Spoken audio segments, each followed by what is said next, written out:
go to Laura calling from the great state of Kansas. Hi, Laura. How are you? Hi, I'm good. What can I My do for you? question is about I have a pit bull mastiff mix. That's quite a combination. Does he have a pushed-in face? Do what? Does he have a pushed-in face? No. Okay. Anyway, she's 13 years old, and she started acting like she doesn't want to do anything anymore.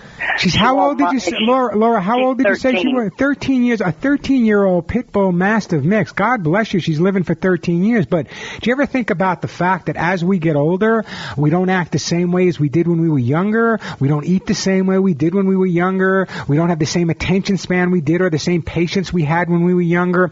A lot of people, Laura, don't realize that as our dogs and our cats get older, very often they go through similar stages of almost a dementia or a doggy Alzheimer disease. So chances are at 13 years old, if the dog had always behaved a certain way and now is behaving a different way, one of the first things I would recommend is a trip to the vet. Whenever you have a 13-year-old dog, you want to make sure there's nothing physically bothering the dog that's changing behavior. But once the vet gives you a clean bill of health, Laura, then we need to take into consideration that the dog may be suffering with a little dementia, and there are medications the vet can recommend.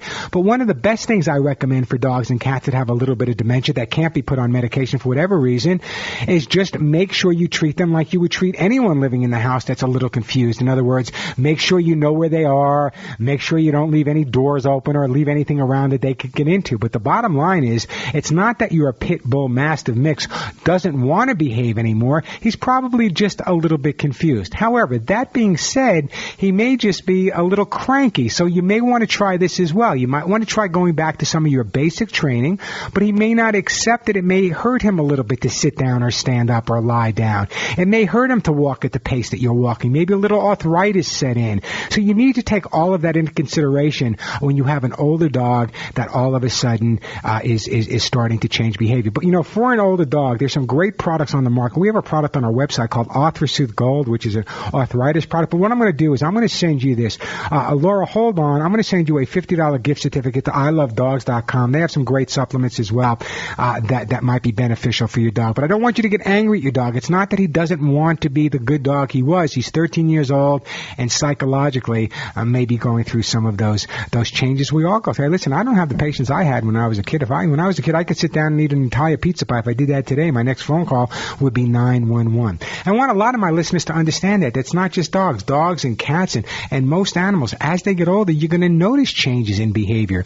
I can't stand as fast as I used to stand, and don't expect your dog or cat to react the same way they did. Maybe their hearing has diminished. Maybe their sense of smell has diminished. We know their joints and bones, just like ours, with the synovial fluid. So it could be a lot of things involved. Anyway, give him a hug and a kiss and thank him for every day you can have him, Laura, and I do appreciate that phone call.